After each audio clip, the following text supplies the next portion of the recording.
All right, hello everyone. We are presenting our project on behavior change, but first we're going to introduce our group members. Hi, I'm Alexandra Rippey. I am a lead ABA therapist in the school district, and this is my second year at Ball State University. I hope to graduate next May. I also have a son who's moderate functioning autism, and so this is obviously all very interesting for me. And I hope to sit for the BCBA, hopefully next August.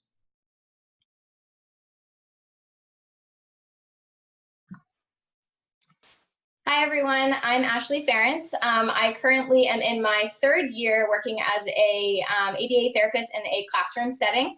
My goal is to graduate from Ball State next summer in 2019. Hi everyone, I'm Jennifer Casa. This is my second semester at Ball State.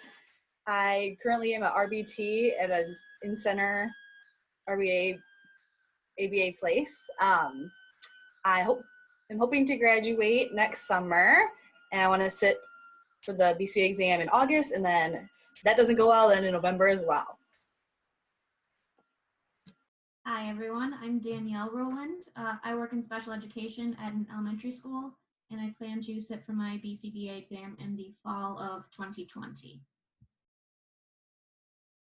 Hey everyone, I'm Matthew Stam.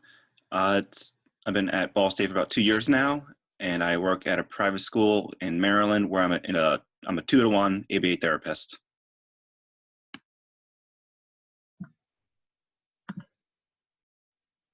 All right, so for our project, we focused on an issue faced by many Americans today, which is being overweight and the issue of obesity. Our literature researched different ways to increase physical activity to hopefully decrease the risk of health problems associated with obesity. So for the first study done in 2006 by Hodgkin et al., entitled The Prevalence of Overweight and Obesity in the United States of America, it was shown that there is an actual obesity and weight gain epidemic in this country. Obesity continues to be a leading public health concern in the United States, and the study also showed that 32.2% of adults aged 20 years or older are obese. In the next study, done in 2003 by Burke et al., entitled The Effect of Electronic Self-Monitoring on Weight Loss and Dietary Intake, a Randomized Behavioral Weight Loss Trial, it was found that technology was a helpful tool for adhering to self-monitoring to accomplish those weight loss goals for their participants. This study included a digital assistant and feedback to increase physical activity, which really did show that technology and feedback may increase the rates of self-monitoring and goal setting for these participants to increase physical activity. The next study done by Manzi et al. In 2015 investigated the effect of a 3-month workplace-based pedometer-driven walking program on health-related quality of life in a meat processing worker factory. This was a 3-month study, and it was conducted to test the effects of increasing daily step counts and wearing a pedometer while receiving feedback. And like I said, it was used in a meat plant factory for the employees. So in this study, there were 2 groups. One was the control group, which throughout these 3 months of this study, they were just given educational material, pamphlets, research studies, and the like. The second group was the intervention group, and those participants were wearing a pedometer, they were participating in goal setting, and they were given encouragement. In this study done in 2015, results did show that the mean daily step count for the intervention group increased by 3,799 steps. So this did show that pedometers and tracking daily step counts can be used to increase physical activity.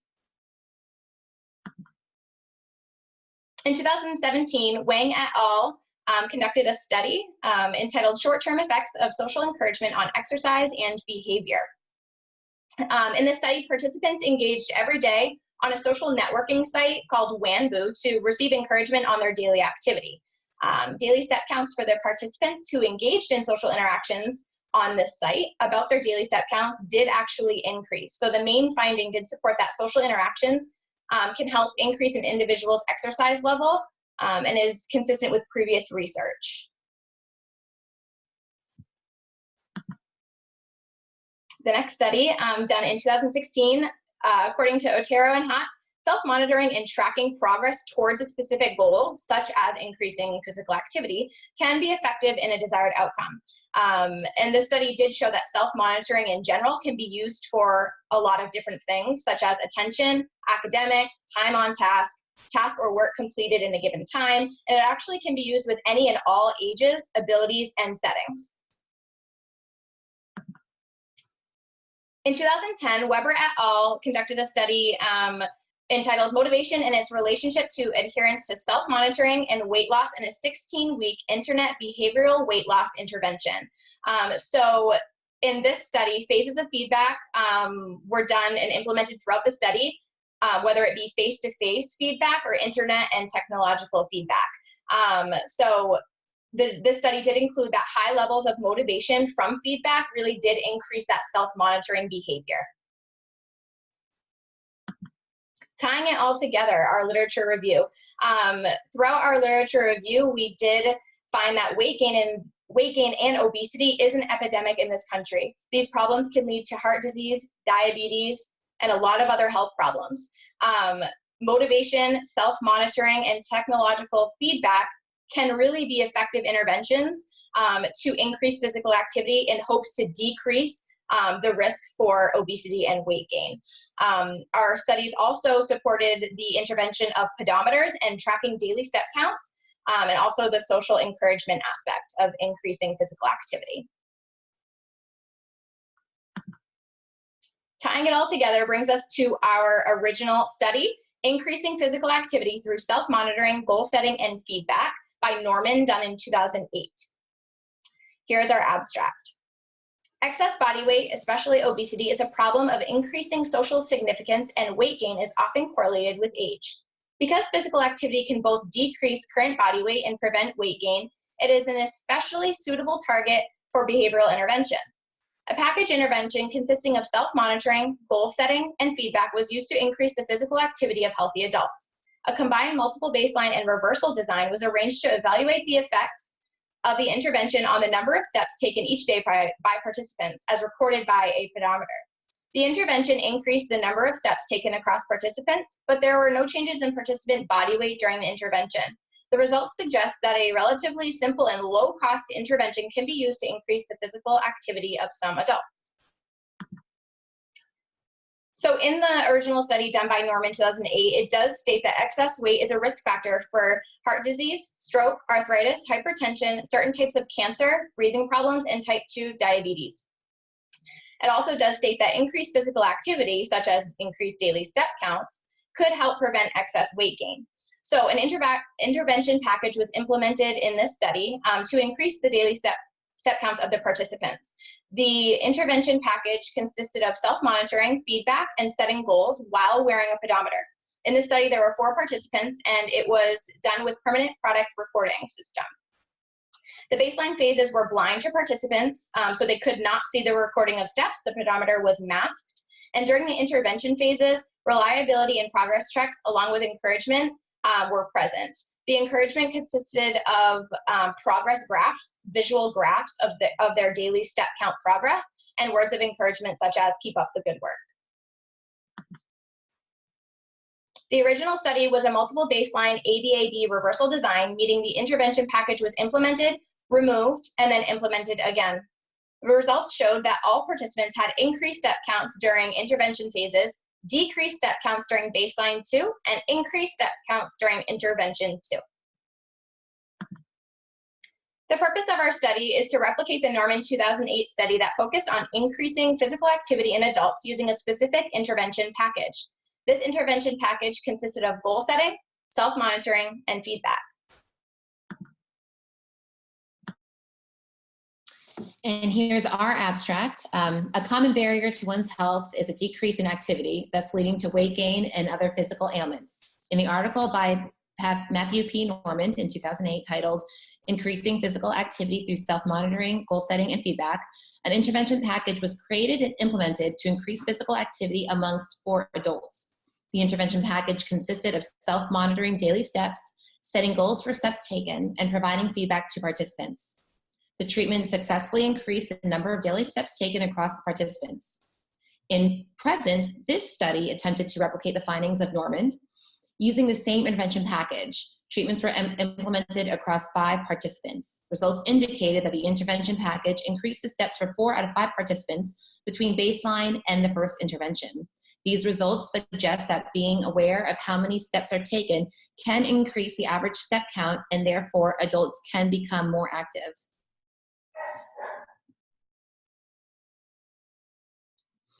Participants were selected through a group replication assignment in which all individuals want to increase their daily steps to improve their physical health. The participants were 4 females and 1 male. They ranged from the ages of 24 to 32, and all were physically capable of increasing their daily steps through walking. All participants lived in environmental settings that supported outdoor activities. As far as materials, the participants in this group replication study used the health application on the iPhone, which we all had access to.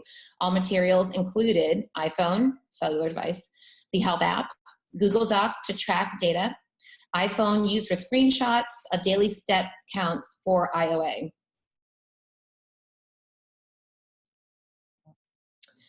For the behavior definition, the target behavior steps. Our study will use the same operational definition as used in Normand study. The steps were operationally defined as any activity that resulted in a count being recorded and displayed on the pedometer. For the purpose of this study, pedometer in the behavioral definition was considered to be the health app.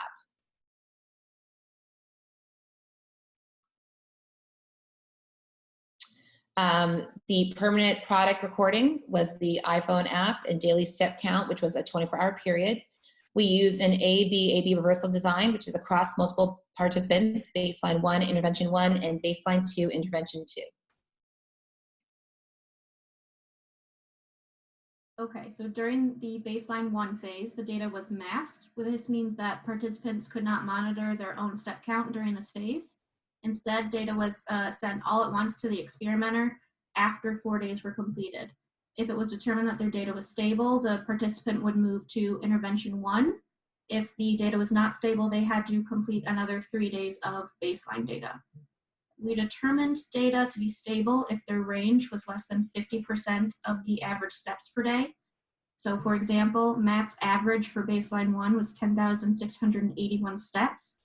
His difference in range from max to minimum was 4,073.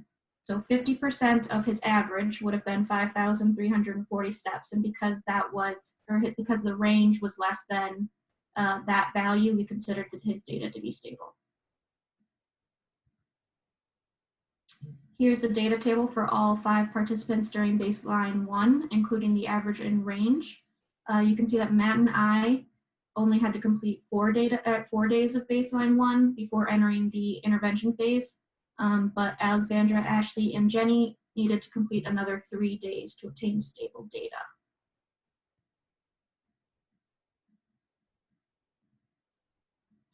Once baseline 1 was completed, the experimenter would set individualized goals for each participant at the start of intervention 1. This goal would be just a 10% increase from their average steps from the previous baseline data. The participants were then encouraged to self-monitor their step count in order to reach or pass their goal. Text and graphic feedback were also provided by the experimenter after day 3 was completed. Text feedback would consist of praise or encouragement to continue striving for their goal, while graphic feedback included a single time series graph of their data, a goal line, and comments on its general trend. This entire phase lasted 7 days for everyone. Here's the data collected from the 5 participants during intervention phase, including average and range, and also what their goal was for this phase.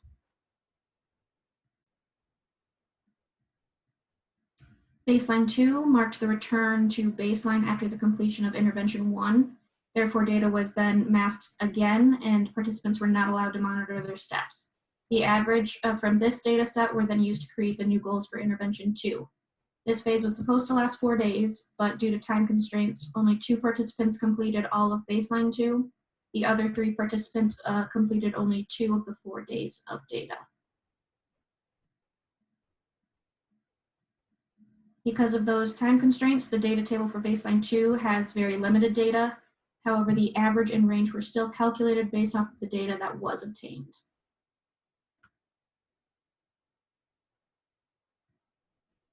Intervention 2 followed the completion of baseline 2. New goals were calculated based on the previous data set, and again, participants were encouraged to self-monitor. Text and graphic feedback were supposed to be provided by their experimenter after day 3. However, due to a previously mentioned time constraint, only 2 participants entered the intervention 2 phase, and 0 participants made it past day 2 of that phase. Because of this, the data table for intervention 2 has very limited data, and therefore no inferences or conclusions can really be made about this specific data set.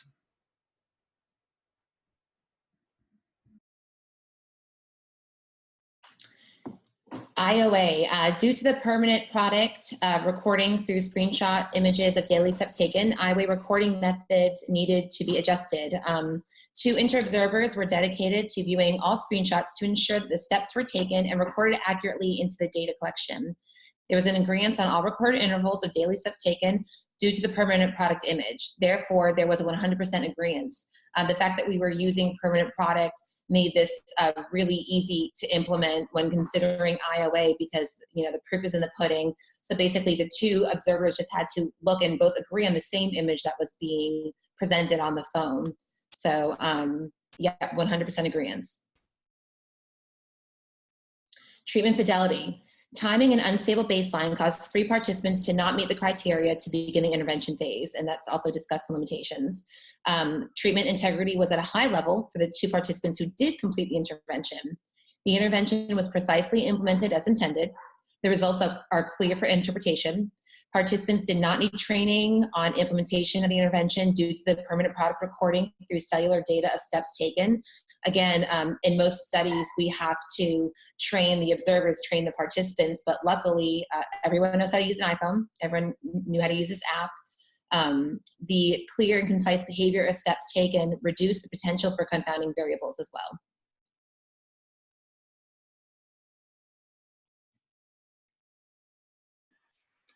In conclusion, the results of our study were similar to that of our original study by Normand. Receiving feedback and encouragement increased daily steps for 4 out of the 5 participants from baseline to the first intervention. While we didn't calculate weight loss like they did in the original study, all participants reported that they believed the self-monitoring and feedback helped them keep accountable, and therefore more steps were taken.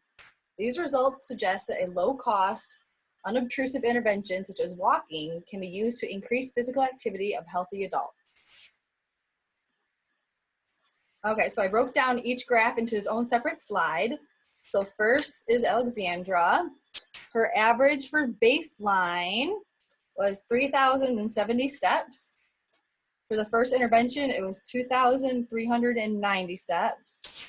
For her second baseline, it was 3,470 steps, and she didn't make it to intervention 2. And she was one participant who didn't increase from baseline to the first intervention. So she was the 1 out of 5 that didn't. Okay, next is Ashley. Her average for the first baseline was 3,905 steps. For intervention 1, she had 4,183 steps.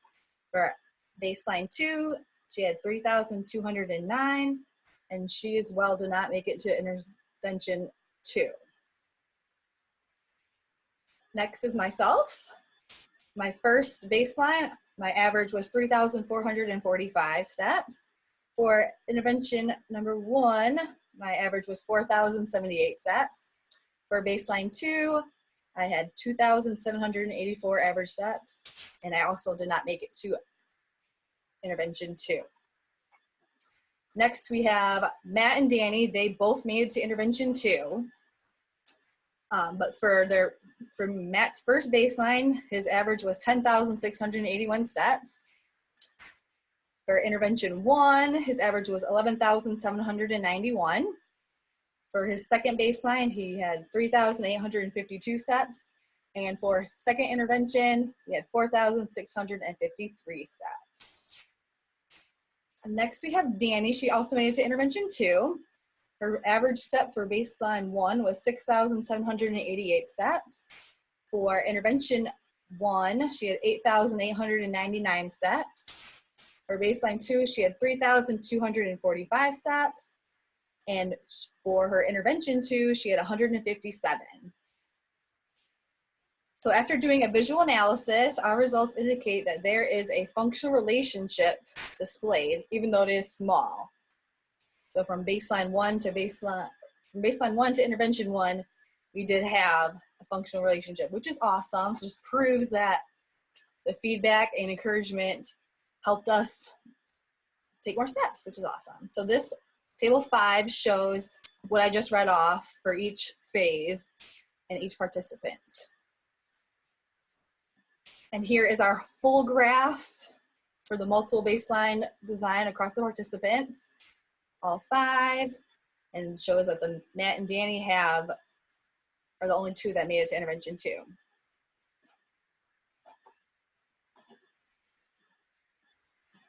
Okay. There was limitations in the original study and our study. The limitations in the original study was the group was very small, only had 3 males and 1 female, and it's just a very small sample size for this.